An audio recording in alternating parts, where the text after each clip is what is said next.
ജില്ലയിൽ ഇതാദ്യമായാണ് ഒരു രാഷ്ട്രീയ കൊലപാതകത്തിന്റെ അന്വേഷണവുമായി ബന്ധപ്പെട്ട് ബിജെപിയും സിപിഎമ്മും പ്രത്യക്ഷ സമരത്തിനിറങ്ങുന്നത്. കേസന്വേഷണത്തിന്റെ പേരിൽ നിരപരാധികളായ പ്രവർത്തകരെ പോലീസ് പീഡിപ്പിക്കുന്നു എന്നാരോപിച്ചായിരുന്നു ഇന്ന് തലശ്ശേരി ക്രൈംബ്രാഞ്ച് ഓഫീസിന് മുന്നിൽ സിപിഎം സത്യാഗ്രഹം സംഘടിപ്പിച്ചത്. ബസ് സ്റ്റാൻഡ് പരിസരത്തു നിന്നും പ്രകടനമായാണ് സിപിഎം പ്രവർത്തകർ ക്യാമ്പ് ഓഫീസിന് മുന്നിലേക്ക് എത്തിയത്. സിപിഎം സംസ്ഥാന സെക്രട്ടേറിയറ്റ് അംഗം എം വി ഗോവിന്ദൻ സത്യാഗ്രഹം ഉദ്ഘാടനം ചെയ്തു.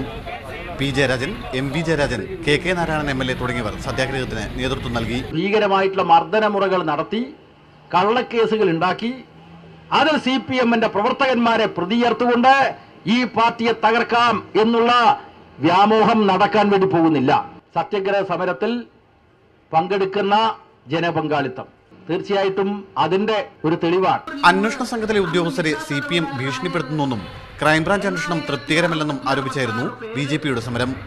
തലശ്ശേരി പുതിയ ബസ് സ്റ്റാൻഡ് പരിസരത്ത് നടന്ന പ്രതിഷേധ സമരം ബിജെപി ദേശീയ സമിതി അംഗം അഡ്വക്കേറ്റ് പി എസ് ശ്രീധരൻപിള്ള ഉദ്ഘാടനം ചെയ്തു.